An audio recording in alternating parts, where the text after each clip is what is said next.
Hello and welcome to the Charmed Life Podcast. This podcast is all about magic, metaphysics, mysticism, and the unconditional love of the universe. And I am your host. My name is Tricia Carr. Welcome to this episode because this is one where it's just me, just you and me, and the other people who are listening. We're all here together, shining our light, loving on each other. And I am excited to share with you some new things that are showing up in my work. And so let's get right into it, I suppose. Well, and before I do that, I do want to invite you to please give us a review, if you will, on this podcast. I would love that. If you just scroll down in your app, you'll be able to see a way to give some stars or write a little message about the review. That really, really helps to boost it in the algorithm. And I would be so very appreciative.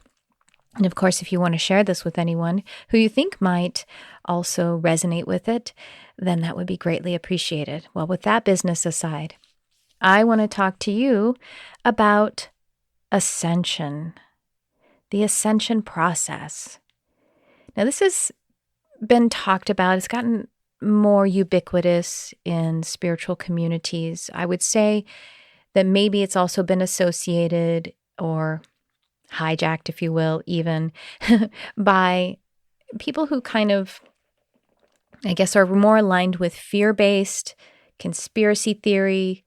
Well, let's take it back because it's a real process that we're all on, the Ascension process.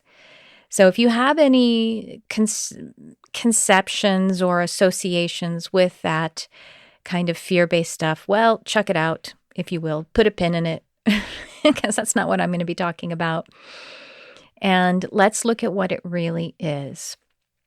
Okay, so the word ascension means to ascend, to lift up, and to lighten up, and to become more refined, in fact.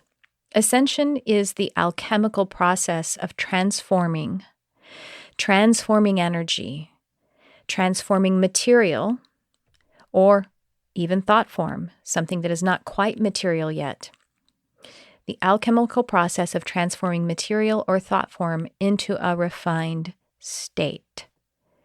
Now, alchemy is an ancient process associated with basically magical people, magical magi, intending to transform base metal into gold.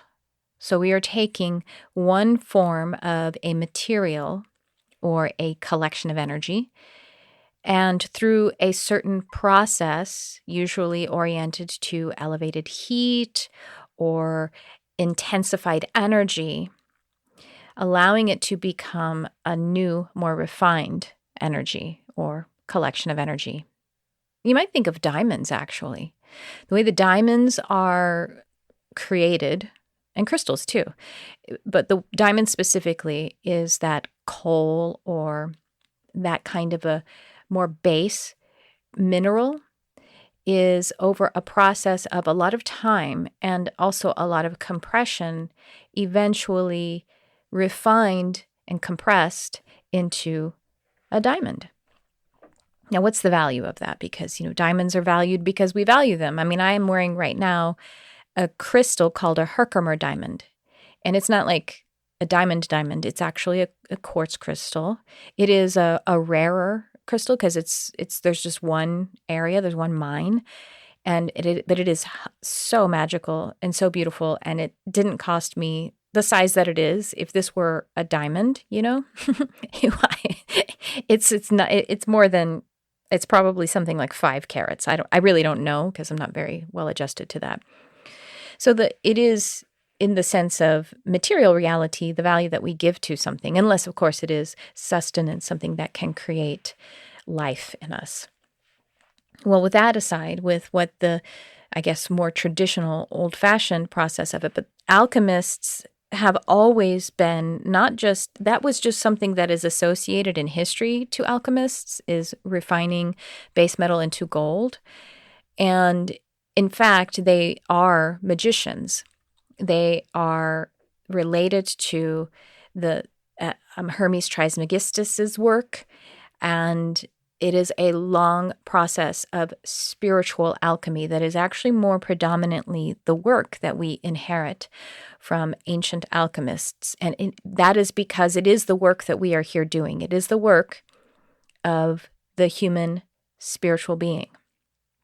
If you're here listening to this podcast, then you probably already resonate with the idea, with the concept that you are more spiritual than you are physical. You are more spirit than you are physical.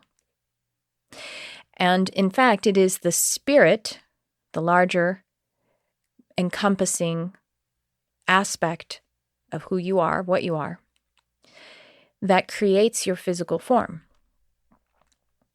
The spirit creates the body.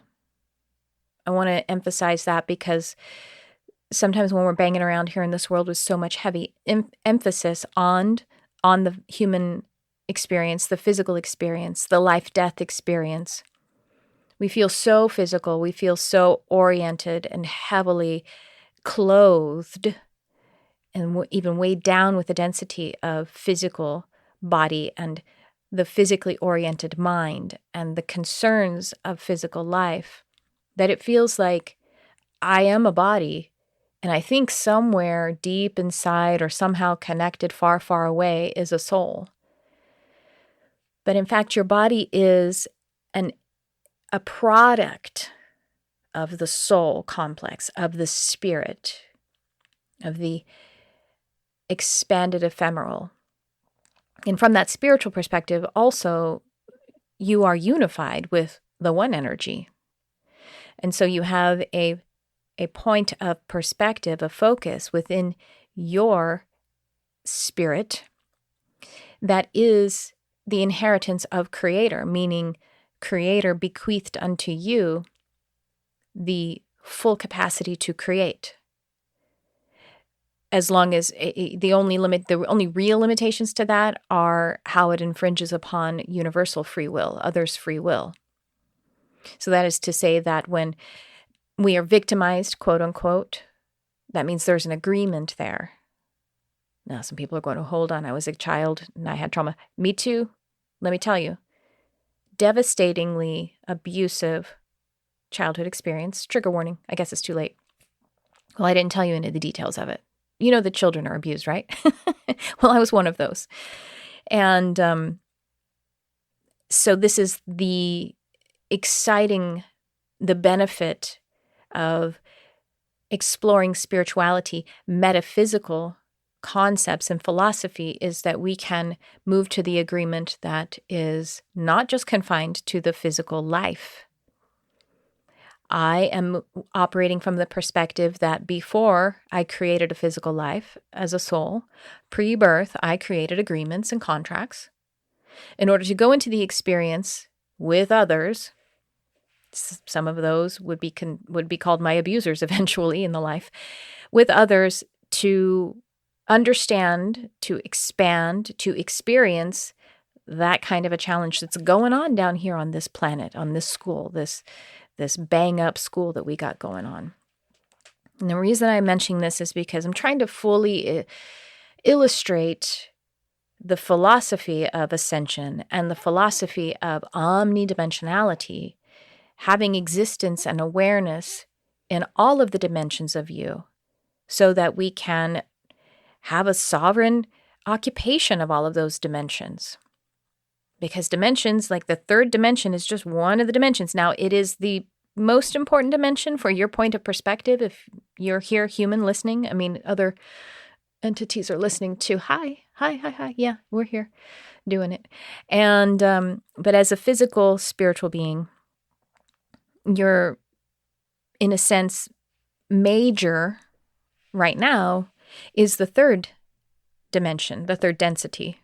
And also the fourth, because that is a feeling and of mental activity and, beliefs and thought forms and all of that as well.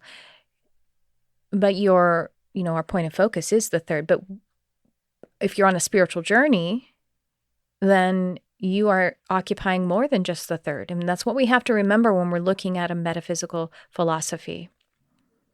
Because sometimes if you talk to someone else about this and if they start to challenge you and you say, wait, so you're saying there's an energy, a precursor to a physical manifestation. So you're saying it's my fault that I'm abused or that I'm victimized?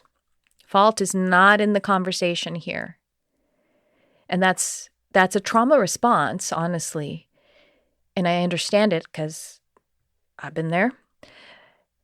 But we want to ascend, if you will. We want to be outside of the trauma response. We want to be empowered. We don't want to be limited to the trauma event. And that's what we are exploring pretty much in all of metaphysical philosophy and all of mysticism. We're exploring how sovereign we are, how expanded we are, and how much of a creator we are. So those are the concepts that we have to accept in order to explore the ascension process. So ascension is the Christhood process. Now, Christhood, Christ consciousness, again, just in case it's your first time listening or kind of venturing into metaphysics and mysticism, we're not talking about Christianity. That's a religion that was actually created 300 years after Jesus lived. So it doesn't have anything to do with Western religion, or it doesn't necessarily have to do, it's not limited to Jesus, Yeshua either. There are other entities who humanized and embodied and lived the Christ consciousness in a very significant way. And you are on that process as well. Christhood, or the Christ consciousness path, is about spirit creating a human form, and from that human form, creating an expanded spiritual form. Spirit becoming human, human ascending once again to spirit. Now, this is a podcast, so you can't see me, but I have a hand gesture going on where I'm like pulling down from above to the ground, and then I'm going from the ground back above, so I'm creating this kind of like circular or oval process, but that's the visual, I guess, visual aid that would go along with Christhood path and the Christ consciousness process.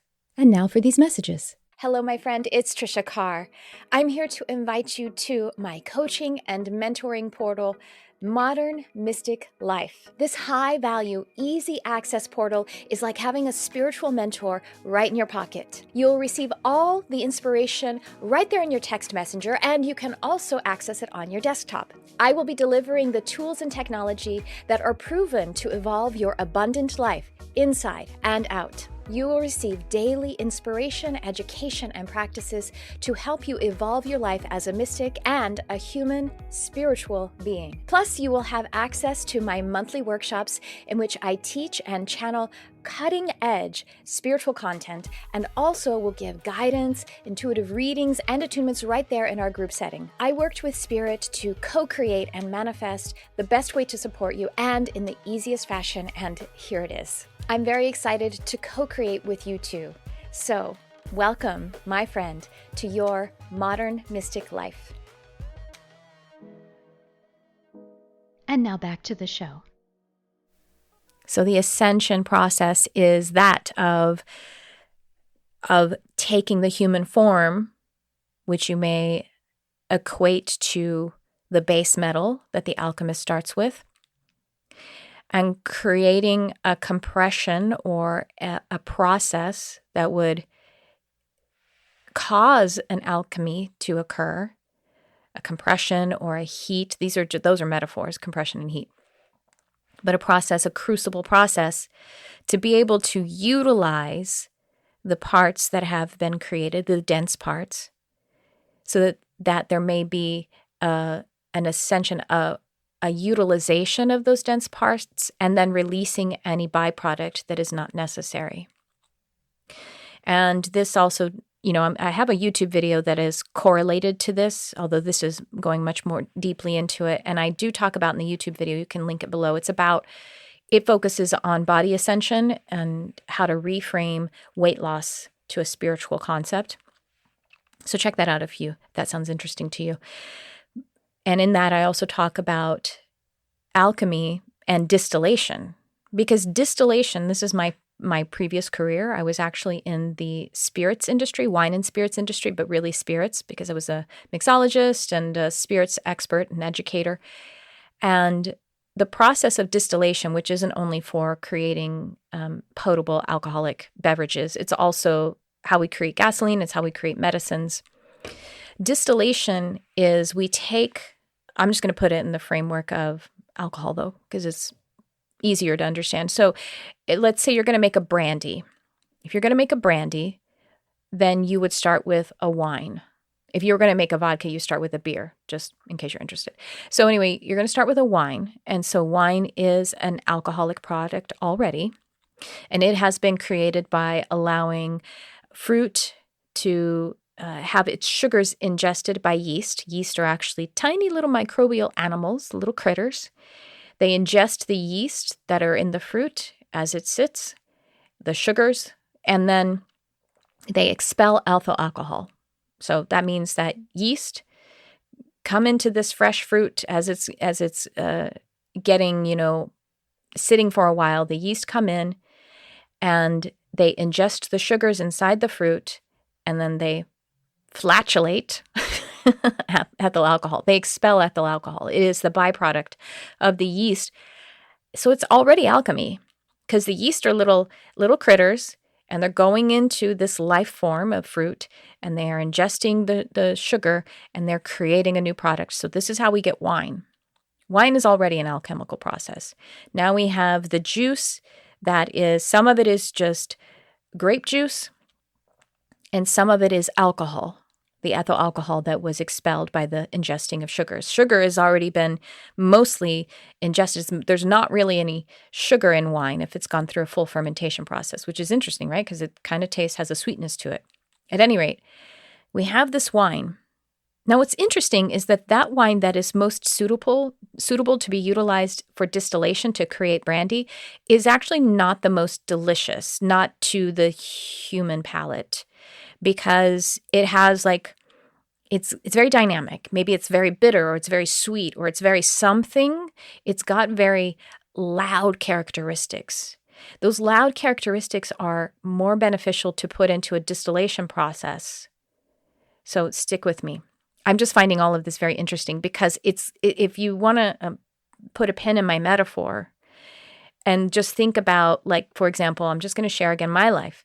I had trauma. I had abuse. That's not ideal. It's not balanced. The wine isn't really a balanced, potable product that would be most beneficial to put into a distillation process and come out on the other side with an interesting, refined product of spirit. So this speaks to core wounds. Some of the core wounds that we have in this life, they are because of events that occurred, like me having actual abuse, activities, events that occurred. But sometimes we have core wounds that are either from past lives, karma, the way that we are just responding to life, with the design that we have, with the sensitivities or the proclivities that we come in with, and then how the environment, I have a friend who has a core wound about being unsafe.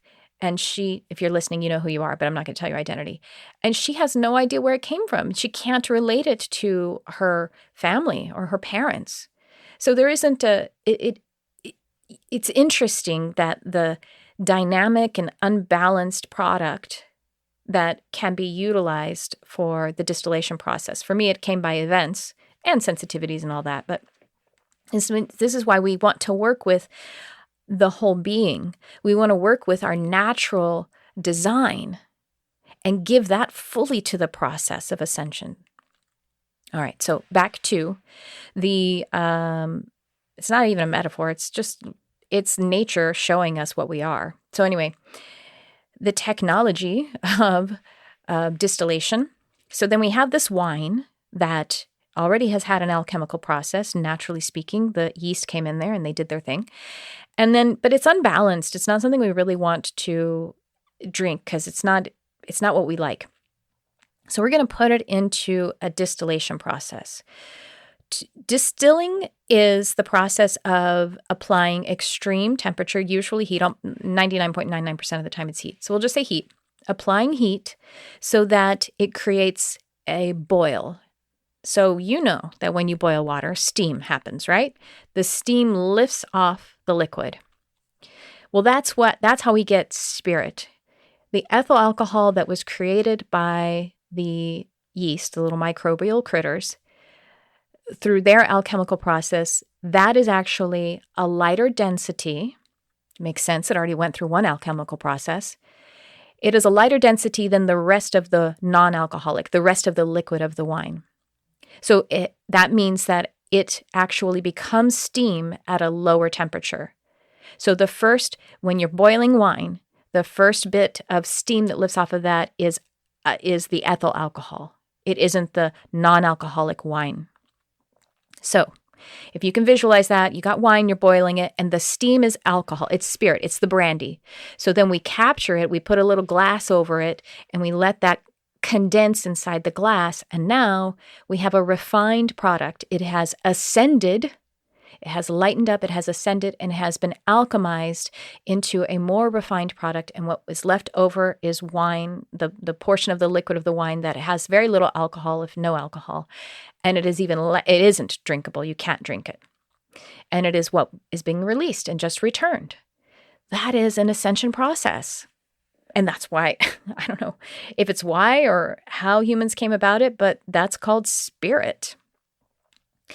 That is what we're going through. So with our issues, with our density that is created, we allow ourselves with the compassion, if you can think of the yeast as compassion, to be able to ingest that density and then to lighten it up and make it a more refined product. And there are things that we leave behind, just like when a seed creates a sprout and it leaves behind its shell to the soil.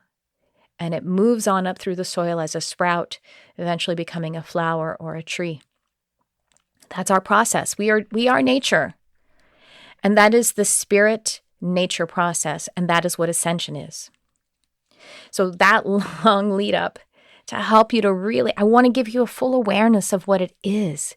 Now, it is a sort of crucible process to holistically use all of the parts of yourself so that it can become a more refined or ascended product, or ascended being product. Sounds kind of silly when we're talking now about people. So let's just say you are on your ascension path. And in order to be here on this planet as one who is spiritually awake, one who is spiritually in pursuit of the spiritual process, you actually had to declare, because there's a long line to get on this planet, by the way, but you had to declare a mission. You had to declare an intention to make an impact in some way in order for you to be awake. Some we might think of it as star seeds, because there are people that are here without that. Now they can create it while they're in the game, while they're on the life journey. It can happen. Ascension can happen even if you weren't awakened or a person weren't awakened, and then it can actually develop. But if you've already gone through an ascension process, perhaps you are a starseed, in order to get a ticket to ride this ride, you had to declare an intention to be on a mission, to make an impact. What that looks like for you, I don't know. Everybody's individual. For some people, it's creating amazing children and raising them in a certain way that they're probably starseeds, they're going to make an impact or whatever it is. So anyway, you're on a mission, and the way that this mission happens is through the process of ascension. So it's two things to consider here with a mind-body ascension process, because the mind and body are the created parts. You are a mind-body-spirit being. This is a interrelated triune being. They are all three connected and interdependent and correlated. So if you can imagine 3 different seas flowing into one ocean. So there's really no separation between them. But if we have the sea of the body energy that's slightly like moved to the side, it's going to be giving and taking from the one collected energy of the ocean. But at the same time, if you increase improve the habitat of the body ecosystem, it's going to come into the fullness of the ocean. But if the mind is over here with a lot of disease and pestilence, it's also going to share that. And it's, there's a limit to the ascension if one part of the triune being is limited, held by some kind of density. And so that's the process that we are in, mind-body ascension. And that is how it is that journey, that is how we accomplish our mission. And it is also that if we are not ascending in the mind-body, we are being held back on our mission. So it will be an impediment. It will be a density that holds us back and holds us down.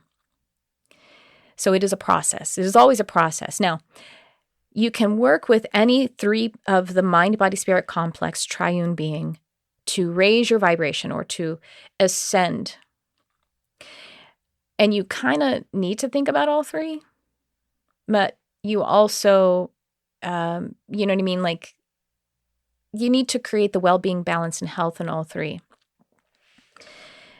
You guys here are already listening to spiritual material. You're working on the spirit part of it, and that's great. And that is flowing to the mind and the body. But we have to also consciously work with the ascension process of the mind and body.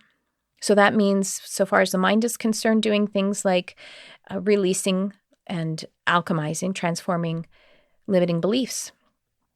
In the body, that means increasing health and well-being, movement practices, diet, other things that are related to physical well-being. And I know it's unpopular to speak about the body in a manner of health and well-being, which could be body composition, which that other YouTube video that I mentioned is about, and talking about habits that we have with our body.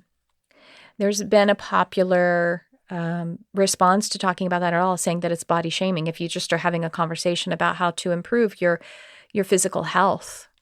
I've even I've heard people say that their doctor was microaggressing them or aggressing them because they were told, the doctor said, well, for health, you need to reduce your weight.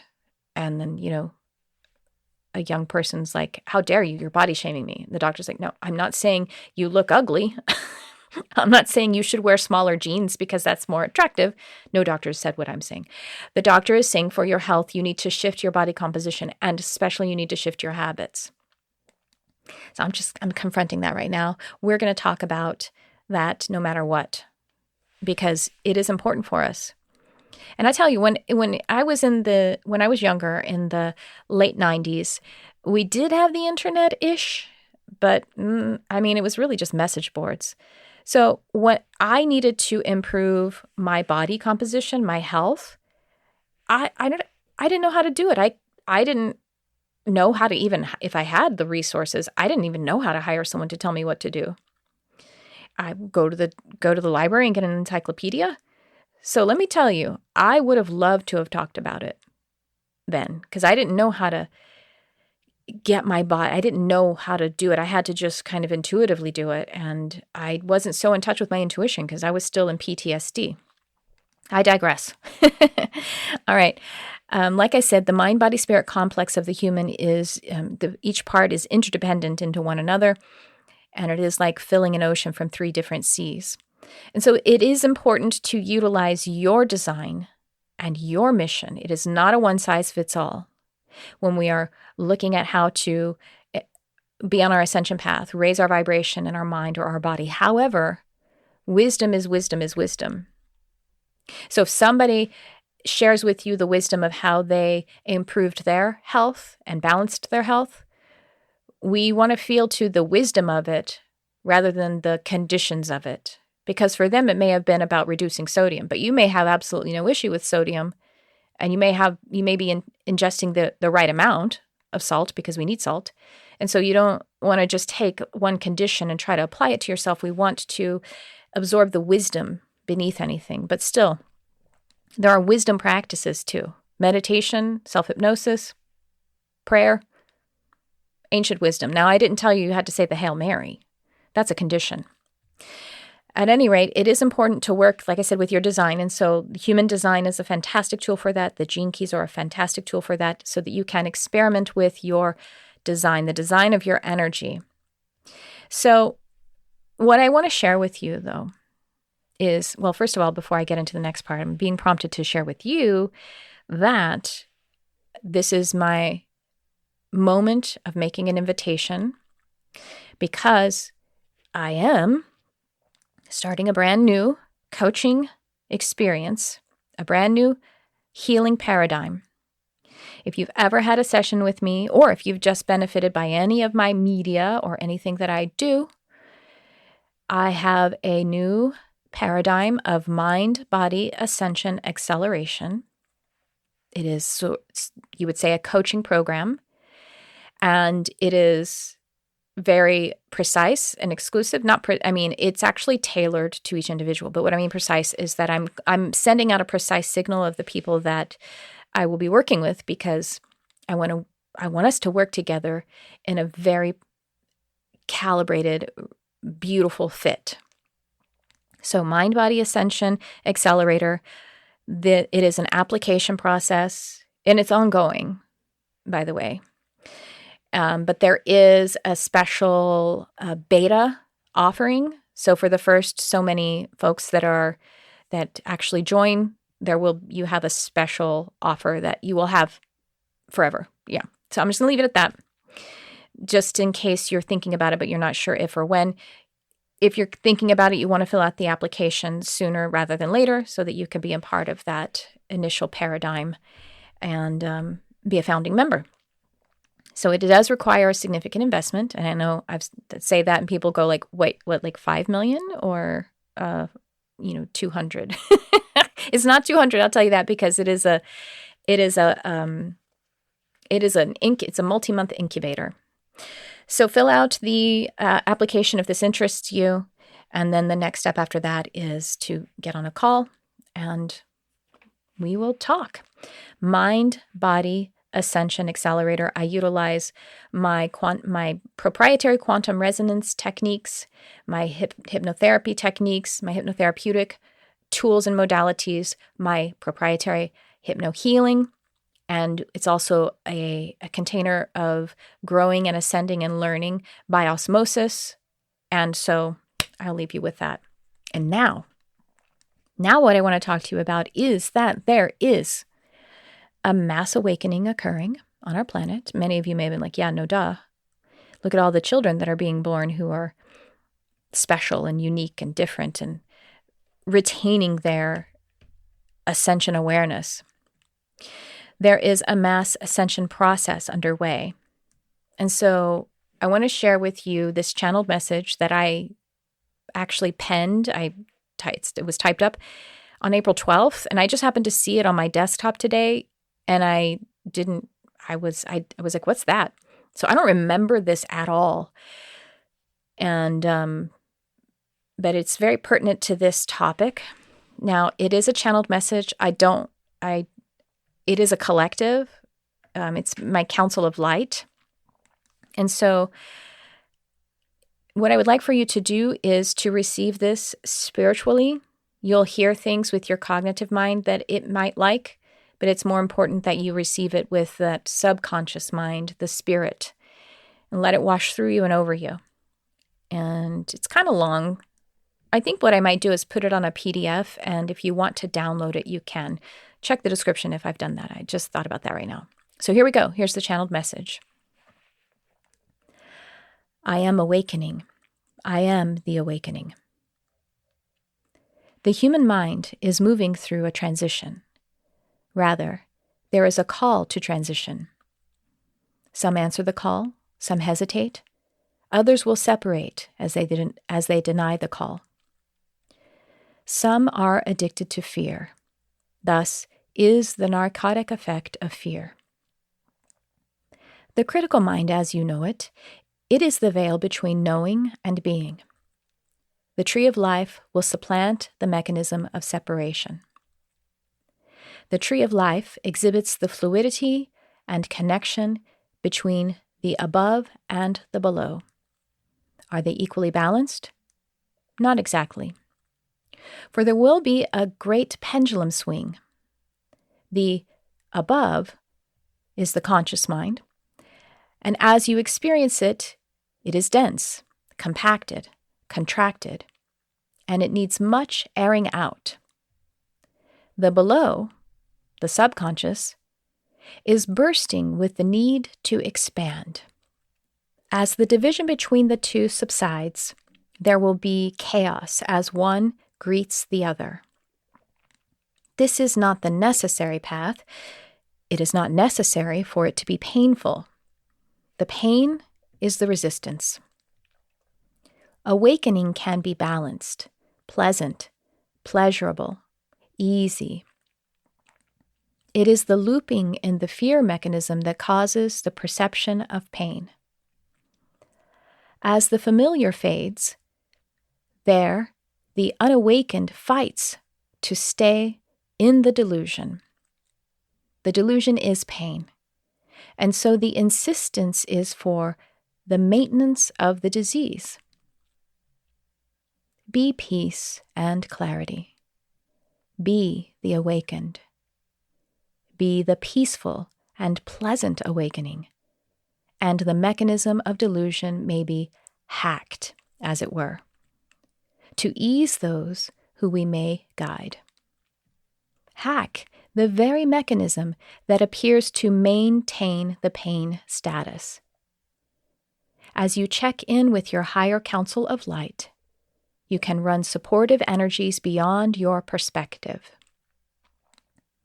This is what is being asked for the pattern, the tool, the mechanism of thought form energy which maintains the pain status. The being is so intelligent and wise, it creates what it needs, even while in the struggle of disease. That's the end of it. Ooh, that last bit just really got me. It's amazing that I stumbled upon this today when I wanted to do this podcast about Ascension. It says, the being is so intelligent and wise that it creates what it needs even while in the struggle of disease. Think back to that wine that's kind of dynamic and unbalanced and has like maybe a little weirdness of this taste and that, and it attracts the just right yeast who then move through their process and create a new product. So for me, with my trauma, even while I was in the pain and the struggle of the disease meaning like the mental emotional disease, I created exactly what I needed, even while I wasn't aware of it. That's how intelligent the being is. Wow, cool. So let's remember that we are intending to work omnidimensionally with this. And that is evident in that even though we don't realize it, everything that we are creating right now is exactly what we need. We already are working omnidimensionally, even if we are putting veils between our awarenesses. So we can release shame and blame, process something like guilt as it appears. For guilt, I recently just talked about this in my Modern Mystic subscription, which you can check down below. It's a subscription where you receive multimedia SMS texts of different studies, messages, support, meditations, and also workshops. And it's very, very inexpensive. It's $11 a month at any rate. In Modern Mystic Life, I had to reschedule something, and this guilt popped up about it. And so before I even rescheduled it, I wanted to move through that guilt that I had created. My being is so wise and intelligent, it created guilt because I needed that, even though I wasn't aware of it. And, guilt is the perception that you have violated one of your own standards. Yet I was in a place where I was completely incapable of doing anything but rescheduling. And so by looking and feeling deeply into it, by creating this crucible, this heat, I went in like the yeast myself and I ingested all of those sugars, which looked like I'm weak. I'm not good enough. I have to create something. I have to perform in order to be considered good enough. And in performing and putting something out there, it also creates a barrier between me and others so that they can't really hurt me. If I put a schedule out there, an achievement out there, or something like that, and I do that, then I'll be considered good, and no one will actually be able to look inside me and give me a judgment of who they are. That was the standard. That was what was related to the guilt. All right, now I'm going to leave you with a tip or two about mind-body ascension, and this is really where the mind and the body meet, a little apex, the meridian between the mind and the body, and it has so much to do with modern life. Tips for mind-body ascension, and this is what is so interesting about it, is that the mind is being stimulated, and the body too, but let's just say the mind is being stimulated in ways that are the future, and the body is old. I don't mean like old like me, like 48 years old. I mean like the body complex, the body evolves very slowly. So, if you get appendicitis, you can take the appendix out and you're just fine. You don't need an appendix. You just don't need it. You function fine without it. It's not like you have to be on supplements forever or medicine. We don't really need an appendix. We haven't needed it for, I can't remember, my doctor told me tens of thousands of years. I don't remember. I'm not a doctor, but I remember my doctor telling me that. And our bodies are exactly the same as they were at least 200,000 years ago. And yet, all of this technology that has been light sped into our lives, our bodies are that old, our nervous system is that old. This is why the nervous system still gives us a signal to go into fight flight.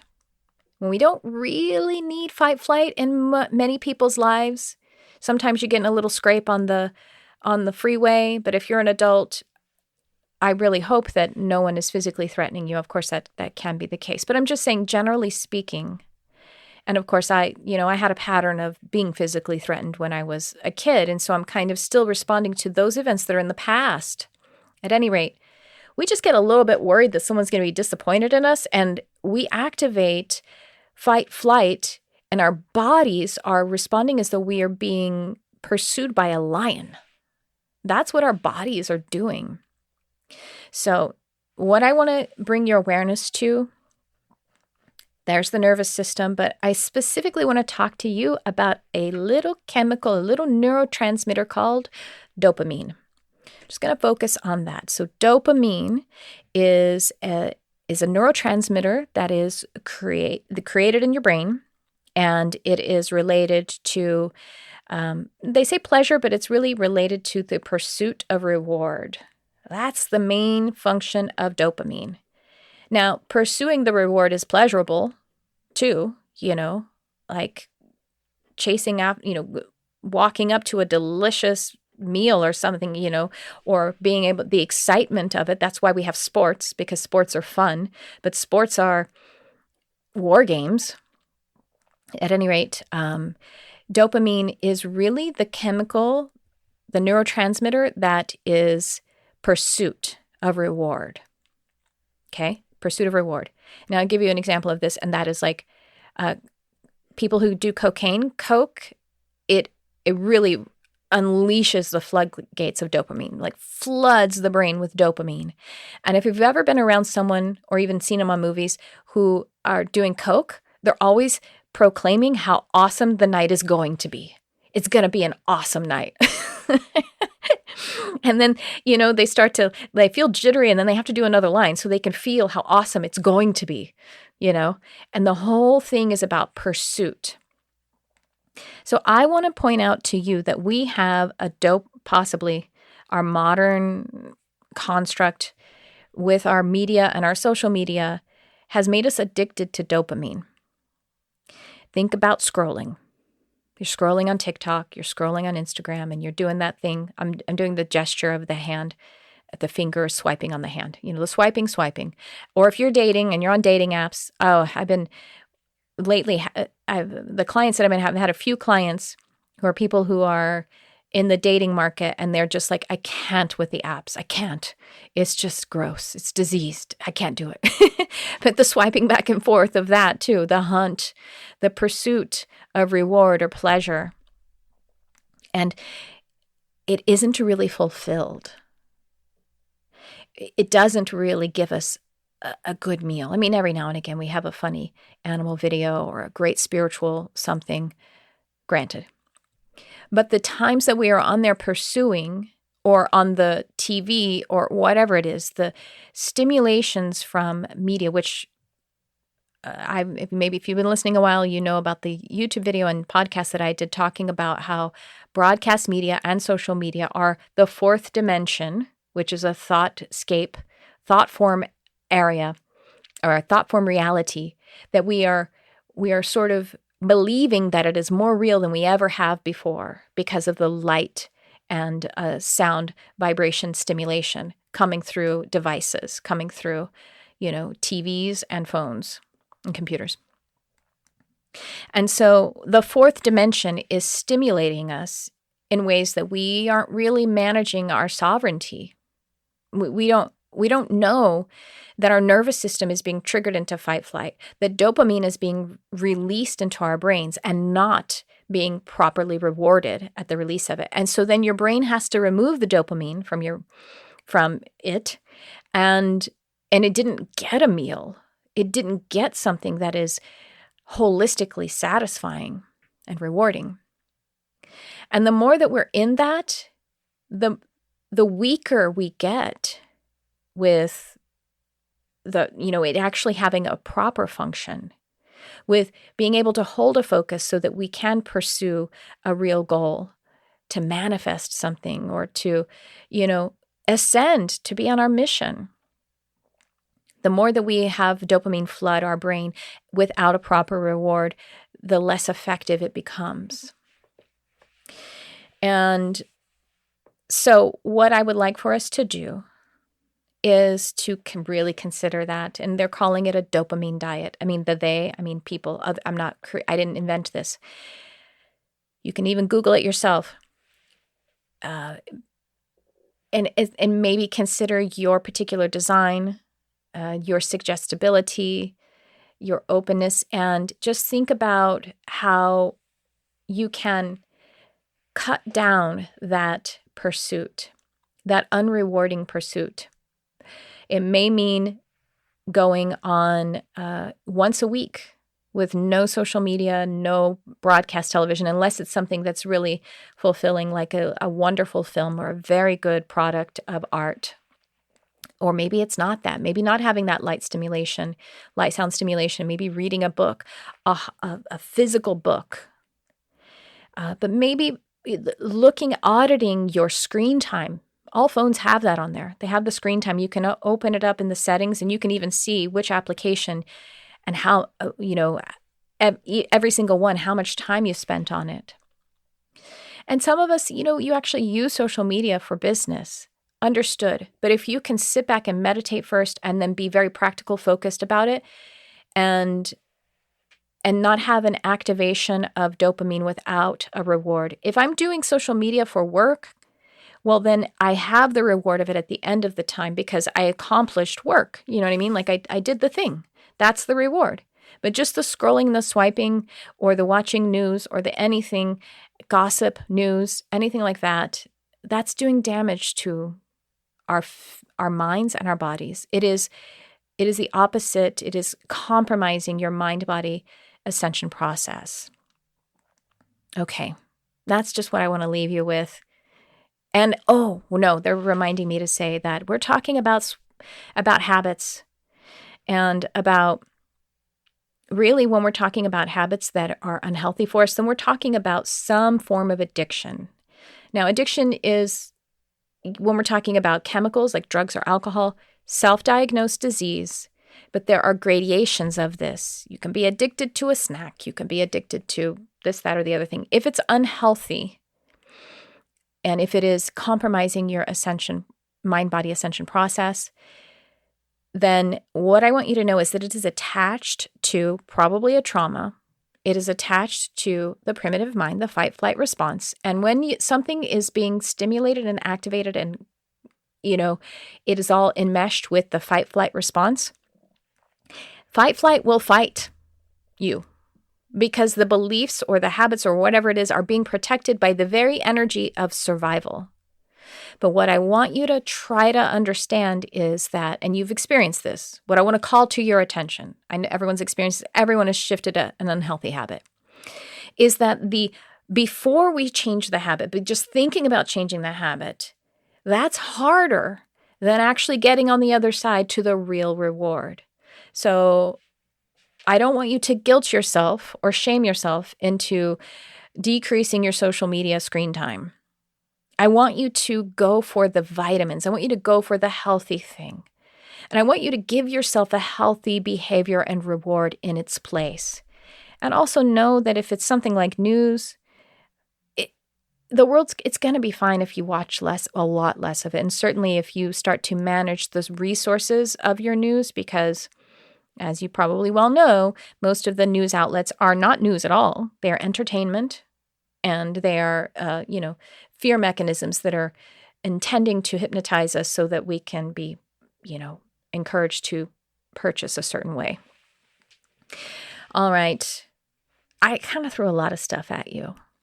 Think about your dopamine diet, though, and know that you are, if you feel like you may need a dopamine diet, that it's because you're not getting the proper reward from the process. So give yourself a good and whole reward instead.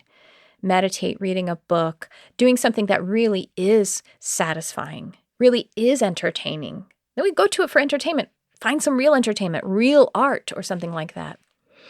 Just like, when you're a little bit hangry, let's not open the cookies. Let's wait for dinner to be, the good dinner with the real foods. That's going to be much better for you. So think about it that way. And, in that YouTube video that I mentioned, I talk about some of the things, ways to reframe working with the physical body, particularly as it concerns the process of body ascension, which is another way to say releasing density, which is my entire reframe of the idea of losing weight. I talk about it in the video. It's the spiritual process of body ascension. And so check that out. And okay, I guess that's about it now for this episode. I'm negotiating with myself. Is there anything more? And the answer is no, except that I once again want to invite you to leave a review if you feel led. Share this episode with someone if you feel led, if you feel inspired. And also if you're thinking about my mind-body acceleration coaching, the Mind-Body Ascension Accelerator, scroll down to the description. You will find the application, and that's where you start. And that's what I have for you for this episode. I so appreciate you. Stay tuned because I have some awesome conversation episodes coming. They're already in the can. I just wanted to get this one out to you today. And thank you for always being here with me. And thanks for tuning in. I love you, whoever you are.